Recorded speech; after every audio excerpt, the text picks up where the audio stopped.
ఈ ప్రభుత్వానికి తెలంగాణ ప్రజల యొక్క ప్రయోజనమే ప్రాధాన్యత తప్ప మిగతా ఏ అంశాలు ప్రాధాన్యత కాదు. ఇది ప్రాంతానికి సంబంధించిన సమస్య కాబట్టి రాజకీయాలకు అతీతంగా మనందరం కలిసికట్టుగా ఎంఐఎంకి బీజేపీకి ideological differences are there. They cannot come together in ideology. Congress also. Yes. It's a hardcore hitting between you and there.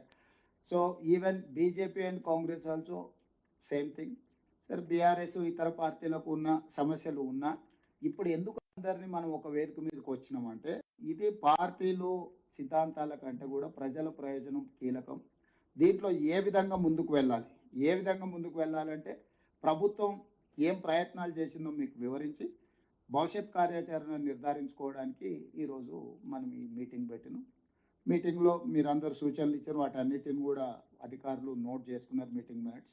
మీరు కొన్ని ప్రశ్నలు అంటే కొంత సమాచారాన్ని కూడా అడిగారు. డెఫినెట్గా మళ్ళీ మీకు ఆ సమాచారాన్ని ఇస్తాం. ఎందుకంటే ఇప్పుడు అక్రాస్ ద టేబుల్ అన్ని డీటెయిల్స్ కొంత చెప్పడానికి సమయం ఎక్కువ తీసుకుంటుంది కాబట్టి ఇప్పుడు రఘునందన్ రావు గారు 968 టీఎంసీలు గోదావరిలో ఎన్ని వాడుకున్నారు, ఎన్ని పెండింగ్ ఉన్నాయి, ఎన్ని అనుమతులు వచ్చినాయి, డికే అరుణ గారు ఎన్ని ప్రాజెక్టులు ముందుకెళ్ళినాయి, ఎన్ని ఉన్నాయని, అదేవిధంగా రవిచంద్ర గారు చాలా విషయాలు ప్రస్తావించారు. సరే, వాళ్ళ వ్యూస్ చెప్పిండ్రు. వ్యూస్ను ఒక పక్కన కన్సిడర్ చేస్తూనే మీరు అడిగిన ఇన్ఫర్మేషన్ కూడా మీకు చేరవేసే ప్రయత్నం చేస్తాం. ఎందుకంటే ఫర్దర్గా మనం మెటిక్యులస్గా ఈ ఇష్యూలో కలిసికట్టుగా మనం ముందుకు వెళ్ళాలి అని అంటే మీ సహకారం ఉండాలి. మన అందరం కలిసి పనిచేద్దాం. అదేవిధంగా దీనికి సంబంధించి రఘునందన్ రావు గారు ఒక వాల్యూ, అసలు మిగులు జలాలు అనే టాపిక్ ఎక్కడి నుంచి వచ్చింది, నికర జలాలు వాడుకున్న తర్వాత ప్రాజెక్టులు పూర్తయిన తర్వాత అవి వాడుకున్నాక మిగిలితే వరద జలాలు మిగులు జలాలు కానీ ఇప్పుడు ప్రాజెక్టులకే అనుమతులు ఎట్లొచ్చిందంటే రఘునందన్ రావు గారు ఒక ఇష్యూ అడిగారు. So in light of that question I wanted to give some clarification ఏంటి అని అంటే 21/9/2016 apex council meeting held Shram Shakti Bhawan, new Delhi.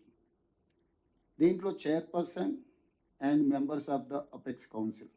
Chairperson వచ్చేసి శ్రీమతి శ్రీ ఉమాభారతి గారు, honourable minister Jal Shakti, N Chandrababu Naidu గారు, honourable chief minister Andhra Pradesh, K Chandrashekar Rao గారు, హానరబుల్ చీఫ్ మినిస్టర్ తెలంగాణ రాష్ట్రం ఏర్పడ్డ తర్వాత 21/9/2016 నాడు కేంద్ర ప్రభుత్వం అపెక్స్ కౌన్సిల్ సమావేశాన్ని ఏర్పాటు చేసి ఉమాభారతి గారి అధ్యక్షతన ఇద్దరు ముఖ్యమంత్రులతో పాటు మినిస్ట్రీ అంటే తర్వాత ఆఫీసు సెంట్రల్ వాటర్ కమిషన్ నుంచి జిఎస్జా, అదేవిధంగా కృష్ణా రివర్ మేనేజ్మెంట్ బోర్డు, వీళ్ళందరూ కూడా అధికారులు, స్టేట్ ఆఫ్ ఆంధ్రప్రదేశ్ నుంచి దేవినేని ఉమామహేశ్వరరావు గారు ఇరిగేషన్ మినిస్టర్గా, స్టేట్ ఆఫ్ తెలంగాణ నుంచి శ్రీ టి హరీష్ రావు గారు హానరబుల్ ఇరిగేషన్ మినిస్టర్గా, మిగతా అధికారులందరూ కూడా ఈ సమావేశంలో పాల్గొన్నారు.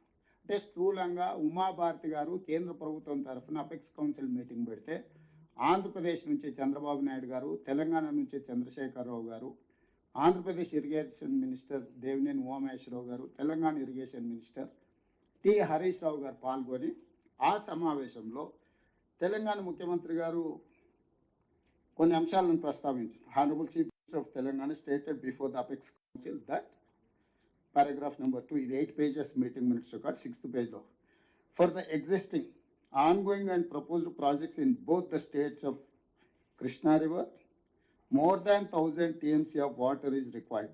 On the other hand, more than 3000 TMC is going waste into sea every year in Godavari River. Hence, he emphasized that as water is available, it has to be decided how best it can be utilized properly. He stressed the need for developing understanding between the two states by sitting together and amicably setting the issues. మొట్టమొదటిసారి గోదావరి నది మీద 3000 టీఎంసీలు సముద్రంలో కలుస్తున్నాయని పెద్దలు చంద్రశేఖరరావు గారు apex council మీటింగ్లో మొట్టమొదట ప్రస్తావించారు. అంటే ఇది కనిపెట్టింది 3000 టీఎంసీలు సముద్రంలో కలుస్తున్నాయని మొట్టమొదట కేంద్ర ప్రభుత్వం నిర్వహించిన అపెక్స్ కౌన్సిల్ మీటింగ్లో 3000 టీఎంసీలు సముద్రంలో కలుస్తున్నాయని కనిపెట్టింది